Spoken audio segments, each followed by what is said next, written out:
During the final last months of the narcissistic abuse, I was in trouble, and yet I still couldn't leave. The paralysis I felt was so difficult, so painful that at times it was palpable. Thank you so much for joining me on Breaking Free from Narcissistic Abuse. I'm your host, Dr. Carrie Kerr-McAvoy, a mental health specialist with over 20 years of counseling experience and a narcissistic abuse survivor. In this episode, we're going to explore the psychological reinforcement style that abusers use and why victims find it so immobilizing. Be sure to subscribe to this podcast and leave us a review. Let us know what you think. So let's listen in to this replay of a TikTok Live. Most of us assume that the purpose of conflict resolution is to actually solve a problem. But did you know for most of us, that is actually not why we get into an argument or have a disagreement, that is not our end goal?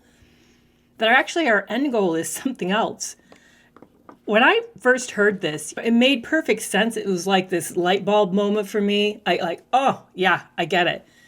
But it's frustrating. Let me explain what happens. So typically, you bring up an issue and you think it's simple, like it's a AB equals C kind of, or a 1 + 1 problem, and we'll get to 2. But you end up discovering that instead, the problem becomes this never-ending this circular kind of fight that we have, and it becomes about who's right or who's accusing who or whose feelings are more valid. It becomes this really bizarre thing instead of just dealing with whatever the problem is. It could be just simply like who's going to pick up the kids today, or what do you want to have for dinner, or something really, really simple, but it ends up becoming something totally different. So what happens that makes arguments go awry? Why isn't it simply a problem-solving situation? Well, one of the things that happens is when we bring up issues, we can't avoid the fact that we're involved, that it's two people talking about something, and generally one of us, maybe both of us, has a sense of accountability for this issue. We feel ownership for it, or we feel like the person's addressing us, not addressing the problem. Say that you're the one who typically picks up the kids after school, and your partner brings up that there's an issue about the way pickups are happening. It's easy for us to infer that they're saying something about the way we're handling pickups. In fact, it just happened to me. My virtual assistant asked me to please stop recording my videos with a little logo in the corner. He wasn't really saying it was good or bad, but he just asked just to have the logo not there. I don't even know why. It could be for a simple editing reason. It could be just getting in the way where he wants to put fonts or text or whatever else. I'll tell you, the minute that was said to me, I did feel a little like, oh, wow, I'm doing something wrong. He's making a statement that I'm doing something I shouldn't be doing. And he wasn't doing that. He was just simply probably talking about a design issue. But it felt personal. That's what happens to a lot of us when we bring up issues and why a lot of arguments go wrong. You add in the complexity of the fact that you've got a personality disorder on top of it, or somebody who's a little more fragile with their ego strengths. Then you got a real significant problem, because those individuals with personality disorders tend to sort of feel a loss of control, need to so often be right or feel secure or have things just so, or whatever their agenda is. So you've got this piece going on. So now that you're sort of upsetting things from that angle, and that makes it really personal. And here's another ironic thing about disagreements. Did you know that the goal often isn't even to solve the problem?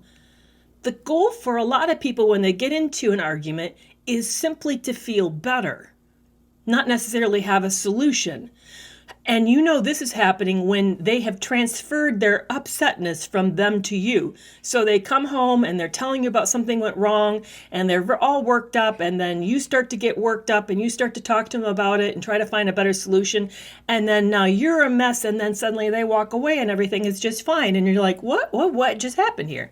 Well, for some of us, the reason that we have an argument to begin with is simply we want to feel better. And once we know we've gotten somebody else upset, we feel better. That was the goal, is to create upsetness elsewhere. I don't know if maybe I'm dating myself, but there used to be an old commercial back when I was a kid where This was back when mom stayed home and dad's worked, so I'm really dating myself, but it showed a picture of dad getting chewed out by his boss. Then he comes home, he chews his wife out, who feels really upset, who then turns around and scolds the kids, who then the kid goes outside and kicks the dog. You know how you're transferring the pain from one person to the next person, the next person, the next person. So it isn't about necessarily solving something. It's more about just feeling better. Abusers are very good at getting you to cut off, isolate yourself from the rest of your world.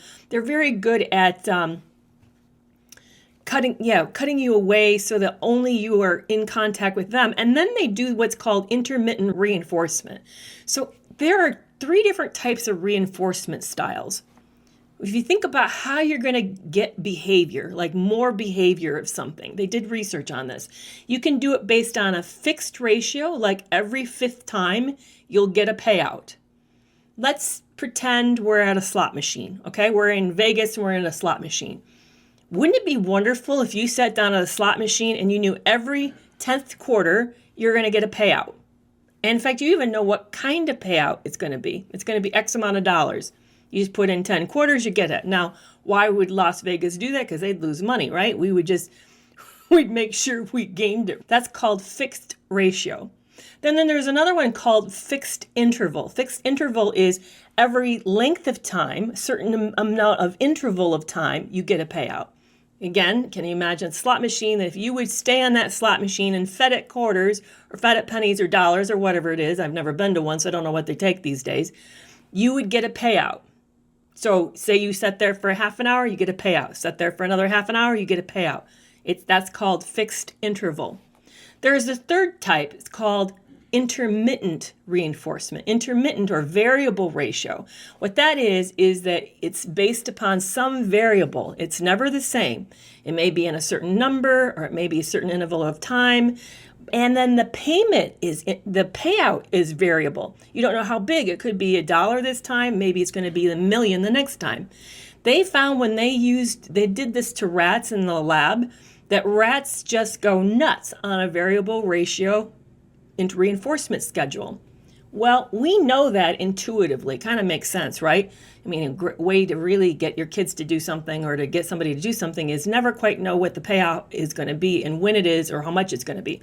Well, abusers do that. They use that during the love bombing phase. They also do it throughout the relationship. They use this intermittent ratio as a response, as a way to bind you to them. So you never know when they're going to show up or how well they're going to show up. In the beginning, they show up fantastic. So you assume and you hope that the payouts will be the same, but that's why we call it breadcrumbing. That doesn't. Generally, over time, the payouts get smaller and smaller, unless they notice they're losing you. And if they're losing you and they feel you withdrawing or disappearing, then they're going to suddenly show up in a big way because they want to pull you back in. They're very good at this. They're like, I got to hear a psychologist who studied personality disorders, does a lot of research on it.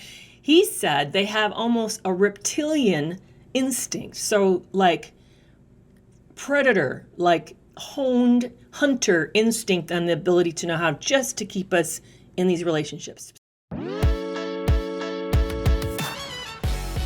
Have you considered having a one-on-one session with me in person? Maybe you'd like to have a clarity appointment. I'm offering 15 and 30-minute sessions at the upcoming Narc Avengers Austin meet and greet in the morning of October 15th. I would love to be able to sit down with you, hear more about what you're struggling with, and maybe give you some suggestions. Or maybe you'd like to meet all 10 of the Narc Avengers who are going to be present at the meet and greet. Ask us some questions about narcissistic abuse and our path to recovery. There's going to be a special VIP Q&A 90-minute long forum that afternoon. Be sure to sign up today since seating is limited and pre-registration is required and available through the link in the show notes.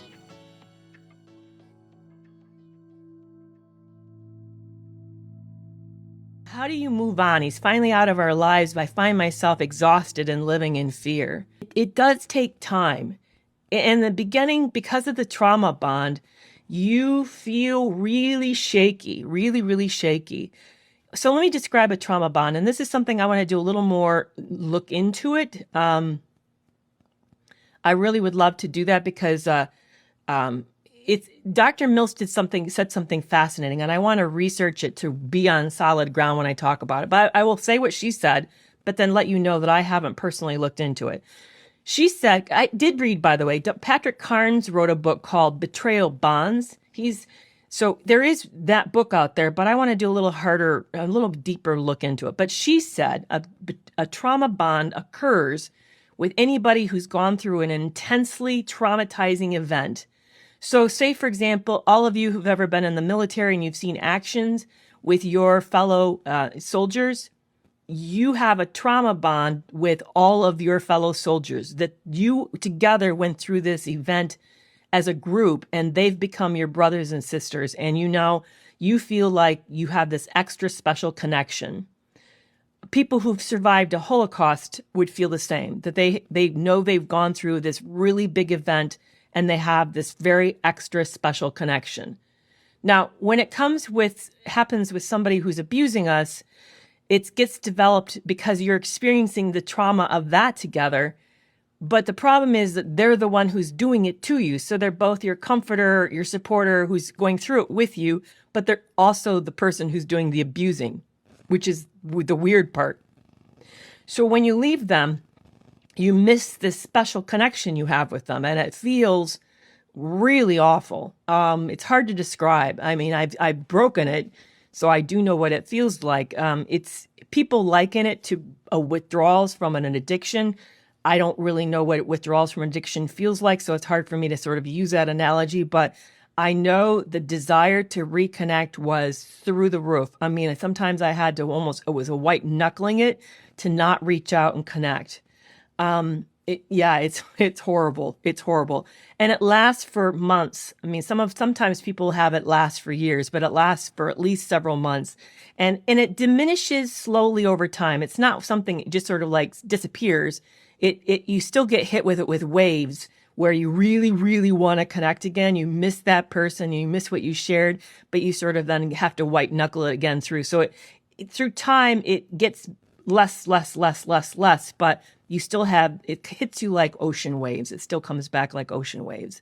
So it's very, very hard. So unfortunately, it just takes you with holding, reaching out. Don't get on their social media profiles. Don't reread the text messages with them. Don't look at the photographs. Please don't contact them. But it's a lot of really, really, really hard work. So that's what a trauma bond is, how to break it. But it is brutal. It is brutal. And that's why hoovering is so tempting, because, if you're in one of those throes where you've been thinking about them again, it's very tempting to want to like be pulled back into that again. Yeah, it does. I mean, like I said, I don't have an addiction, so I don't know what that would feel like, but I do know that it's just terribly painful. Here's my question for you. I'm going to put up a TikTok and it'll show up as a reel over on Instagram, but here's my question for you. I had more than one trauma bond. I had a trauma bond with my mom, and I have had one with my sisters. And then I developed one with this ex. When mine broke with my ex, it broke all of them. All the trauma bonds I've had in my life literally broke together. So I don't feel that pull from anybody anymore. It's all gone. I don't have that fear of separation or the fear of fretting or wondering they're okay or feeling really bad. I mean, mine was kind of because I suffered extreme catastrophic level of abuse as a child. My sisters and I did, from an outside family member. It wasn't my parents, it was an outside family member. We went through that together, but so I had this incredible connection with them because we survived it together. But when I broke it with the ex, it broke everywhere. So I would love to know, does that happen to you too? I would really love to know whether or not that happened for you. So I started this whole discussion about this insatiably, emotionally hungry person who can't get their needs met. And in the beginning, they don't really realize that, but they know there's something, by the way, they know something's different. They actually would be called, narcissists are considered neurodivergent because their brains look different under imaging. So they would fit into the same with psychopaths, sociopaths are neurodivergent, autistic people are neurodivergent, and so is ADHD people. So all of us who are neurodivergent, and I use us because I'm autistic, I've known I'm different. I've always known I'm different. I've for the longest time felt like I was an outsider looking on the inside of something. So I could tell everybody else who knew something or figuring out something that I couldn't seem to figure out. But I didn't know what it was, and I couldn't figure out how to get it. So it was very weird to feel that feeling. So yes, my ex, me being a psychologist, I talked to him, loads about it, what it was like to be him. And he said he knew he was different too. He's always known that he's been different. And he also suspected he was a narcissist. He bounced that out. We would say that once in a while, bounce that around sometimes out loud. Could I be a narcissist? Am I narcissistic? I never really, why would I answer the question? Because what difference does it make? It doesn't change anything. And I'm not his therapist, so I usually just didn't weigh in there. I just left it alone. To me, it felt like I knew why I didn't tell him. I didn't want him having one more excuse to blame all his problems onto. Well, I can't help myself. I'm a narcissist.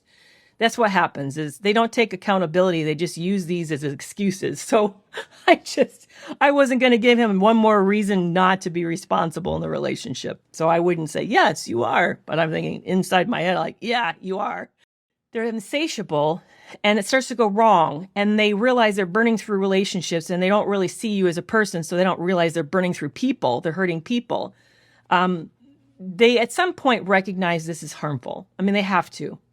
And then, that client came into my office and said, what's wrong with me? She recognized something was going wrong, but she wasn't ready to take responsibility because it would take, here's the hard part. And I know we do a lot of like, why are they the way that they are? Are they made? Is it trauma? Is it bad parenting? What caused a narcissist? What goes wrong? Well, it's a complex question, and we don't have a firm answer. We know it's a biosocial problem, meaning there's biological component to it because their brain imaging looks different, but we know that there's something that happens interpersonally.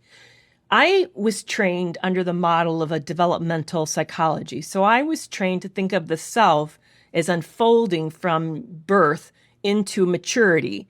And that birth, you don't even know that you're a separate person. You see yourself as part of the mother. You're a mother-baby dyad. And then slowly you start to recognize that you're a separate person. And that's when separation anxiety pops up and stranger anxiety pops up because you recognize your mom is a specific person or your caretaker if it's not just your mom. And you also recognize that your caretakers can leave you. And if they leave you, that may lead to your annihilation because you depend on them for everything because you can't even walk or feed yourself. So there's this intense need for the other person to be in a relationship with you. But that's the first time you've even recognized you are a self separate from the person you're in a connection with. And then over time, that continues to unfold as you begin to, the self starts to develop. You recognize you have boundaries, that you have skin, you have feelings that are separate than other people. And you recognize that people may like you or not like you. All of this starts to unpack as your self develops. Well, part of that as it's unpacking is you become aware of shame. Like, wow, I shit my pants and they may hate me for that. What happens if they hate me for that? Are they going to disappear from me?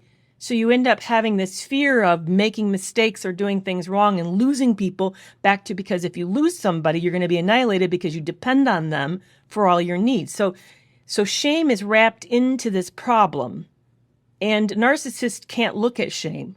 Literally, they cannot tolerate it. It's like oil and water. They just cannot. It's so toxic to them that they can't connect with it. So they avoid it. Well, taking accountability for yourself means you must recognize that you've done something wrong. And part of the experience of when you see that is we all feel a big momentary experience of blast of shame. And we have to know what to do with shame when we feel it, because shame is one of the most powerful emotions we can experience. It's very painful, very toxic to ourselves, and we will do anything to get rid of the feeling. And so if you're not equipped to know how to handle that, then you won't. You'll avoid it. So that then means, if you follow the connection, that we are then avoiding responsibility and accountability because we're avoiding the shame. That's why you see narcissists or people similar on the high end of narcissism not taking accountability and responsibility, because they don't know how to deal with the shame piece of it And they also, at the same time, don't really see you as a person with your own rights, your own needs, your own autonomy. They don't recognize that either because they don't fully see you as a person. So it's very complex. This whole thing's kind of a web of different issues that come in together to make this such a difficult problem, very difficult problem. I hope that long explanation, which kind of trying to tie in different realms of psychology, makes sense. It's hard because we wish there's simple answers. We really do, but there isn't. And here's another thing I want to blow your mind around. I know a lot of people who are cluster B.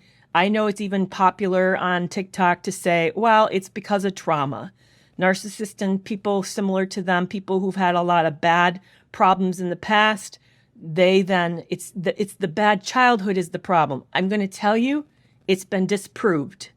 It's false. That's not, in fact, for every one of you who've suffered extreme trauma, myself included, it's insulting to us. I'm not narcissistic. I'm not abusive. My empathies connect fine. It didn't turn me into somebody hurtful, harmful. That theory is called the adverse childhood theory, and it has been disproven. I heard it from Dr. Gregory Lester, who is part of the DSM-5 Personality Disorder Committee. He has research. He has all this data he put out. I even have the articles if you want support for this. I can give you the support for that statement. It is false. False. The reason they do that is because it's always great to excuse your behavior with an outside cause. You don't have to take accountability and you don't have to do anything with yourself. If you can say, I can't help myself. Yes. Okay, irregardless of what happens to your life, I could say that. I can't help myself. I was a childhood survivor of extreme abuse. Yes, I can. It's still my job to get my act together and not harm people despite my childhood. That is not a reason. Or I could say, I walked through this terrible relationship with somebody who probably even was trying to kill me. So therefore, I have a right to go around and step on everybody else. No, I don't. It's my job to get my act together, irregardless of what I experience. That's my job. So trauma is not a good excuse. It's been disproven that it's not related to narcissism. It doesn't cause narcissism.